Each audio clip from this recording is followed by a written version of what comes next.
నెల్లూరు జిల్లాలో టీడీపీ శ్రేణులు వినూత్న నిరసన చేపట్టారు. టీడీపీ రాష్ట్ర ప్రధాన కార్యదర్శి కోటంరెడ్డి శ్రీనివాసరెడ్డి ఆధ్వర్యంలో వీఆర్సీ సెంటర్లో అంబేద్కర్ విగ్రహం నుండి గాంధీ బొమ్మ వరకు రివర్స్లో నడుస్తూ నిరసన ర్యాలీ చేపట్టారు. నిరసన కార్యక్రమానికి పెద్ద ఎత్తున మహిళలు, టీడీపీ శ్రేణులు హాజరయ్యారు. రాష్ట్రంలో రివర్స్ పరిపాలన సాగుతుందని వారు ఆరోపించారు.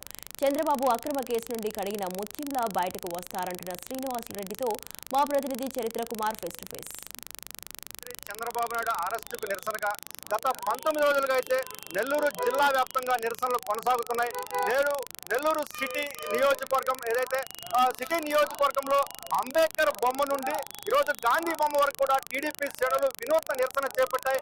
కోటంరెడ్డి ఎవరైతే రాష్ట్ర ప్రధాన కార్యదర్శి కోటంరెడ్డి శ్రీనివాసరెడ్డి ఆధ్వర్యంలో ఈ నిరసన అంటే రివర్స్ గా నడిచారు. అంటే రాష్ట్రంలో పరిపాలన రివర్స్ గా నడుస్తుందంటూ కూడా వాళ్ళు తెలియజేస్తున్న పరిస్థితి. సార్ చెప్పండి, ఈ రోజు మీరు నిరసన కార్యక్రమం చేపట్టారు, అంటే రాష్ట్రంలో ఎక్కడా చేయని విధంగా వినూత్నంగా చేశారు. అంటే రివర్స్ లో నడిచి ఈ రోజు రివర్స్ పరిపాలన సాగుతున్నారు. అంటే ఏ విధంగా ఉంది మీకు ఈ రోజు? అంటే గత 19 రోజుల నుంచి కూడా మీకు ఎలాంటి స్పందన లభిస్తున్న ప్రజల నుండి? సార్, గత 19 రోజుల నుంచి నేను ఇలా చేస్తుంటే రోజుకి 400 మంది తగ్గడం వల్ల ఉదయం నుంచి సాయంత్రం దాకా మండు టెండలో ఎండతానే నా చెల్లెళ్ళు నా తమ్ముళ్ళు బ్రహ్మాండం అని చెప్పి రోజుకి ఒక్కరు సాయంత్రం చెప్తే ఉదయానికి 100 మంది, సాయంత్రం చెప్తే ఉదయానికి 100 మంది. ఇది కూడా నారాయణ గారికి నేను సాయంత్రం 7 గంటలు చెప్పాను. రేపేం చేద్దాం శ్రీనివాస్ అంటే, రేపు ఈ రాష్ట్రం వెనక్కిపోయింది సార్, 20 ఏళ్ళు వెనక్కిపోయింది. చంద్రబాబు నాయుడు అరెస్ట్ చేసి విదేశాల్లో పరువు పోయింది, ఈ దేశంలో పరువు పోయింది, ఇది వెనక్కిపోయింది కాబట్టి వెనక్కి నడుస్తా ఉన్నా. మీరు కూడా బ్రహ్మాండంగా ఉందన్నాడు.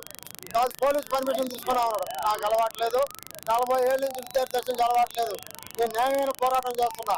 నా మైకు వ్యాను కావాలంటే సీజ్ చేసుకోమని నాకు ఇబ్బందిలే, నన్ను అరెస్ట్ చేసుకోమను.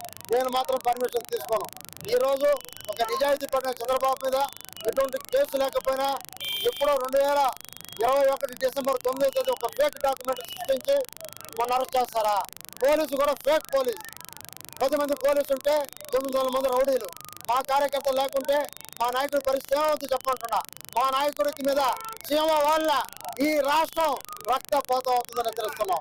జగన్మోహన్ రెడ్డి, నీ బతుకులో ఒకటే అడుగుతున్నా, నీ బతుకు దొంగ బతుకు, మీ నాయనకి నువ్వు అంటిస్తున్నా. అరే జగన్మోహన, ఎక్కడైనా అమ్మని కన్న తల్లిరా, జన్మనిచ్చిన తల్లిరా, మనకి చనుబాలు ఇచ్చి మనకి ధైర్యాన్ని ఇచ్చిన తల్లిరా. సరే అది తల్లిని ధరవేశారా? ఇంటికి ఒక ఆడపిల్ల, ఒక చెల్లిని లక్ష్మీదేవి అంటారా, అటువంటి చెల్లిని ధరవేశారా? నీది ఒక బతుకురా, నీది ఒక బతుకు.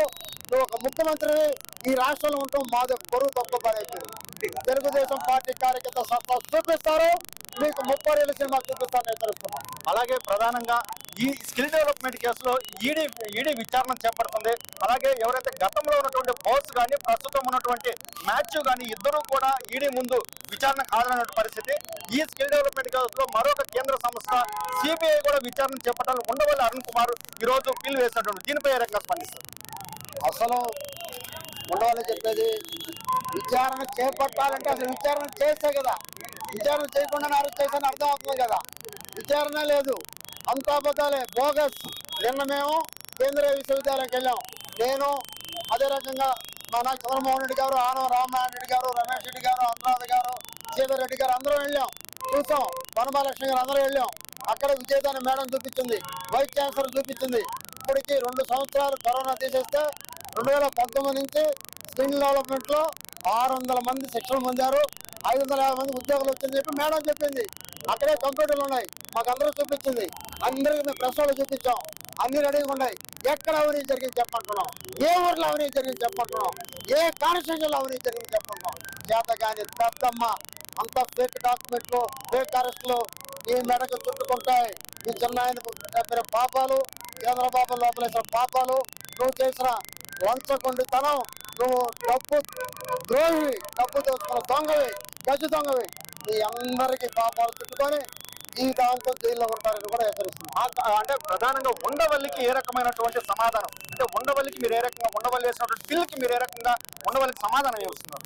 నేను ఉండవల్లి ఏమంటున్నాడు, ఉండవల్లి జరిగింది అసలు వీళ్ళు ఎంక్వైరీ చేయకుండానే చంద్రబాబుని అరెస్ట్ చేశారు. ఒరే వదలారా, అసలు మీరు దాని మీద ఎంక్వైరీ చేయండి, ముందు ఎవరు దొంగలు నిర్దోషులు అసలు అది ఏమి లేదో టూపు అని అడిగింది. దాని అర్థం అంతే, అంతేగాని విచారణ చేపట్టమని వేసాడు ఆయన. విచారణ చేపట్టకుండా అరెస్ట్ చేస్తారు ఎక్కడన్నా, అదే నా అర్థం. ఉండవల్లి అర్థం ఏంటంటే జగన్మోహన్ రెడ్డి తప్పు చేశాడని ఉండవల్లి గారి అర్థం. ఏదైతే ప్రధానంగా మనం గమనించినట్లయితే పూర్తిగా కూడా రాష్ట్రంలో రివర్స్ పరిపాలన సాగుతుందంటూ కూడా కోటమిరెడ్డి శ్రీనివాసరెడ్డి తెలియజేస్తున్న పరిస్థితి. ఇటువంటి పరిస్థితుల్లో ఖచ్చితంగా కూడా నారా చంద్రబాబు నాయుడికి మద్దతుగా పూర్తిగా మేము నిలబడతామని, నారా చంద్రబాబు నాయుడు సురక్షితంగా బయటకు వస్తారని కూడా ఈరోజు కోటమిరెడ్డి తెలియజేస్తున్నటువంటి కెమెరామెన్ భరత్ తో చరిత్ర కుమార్, రాజ్ న్యూస్, నెల్లూరు నుండి.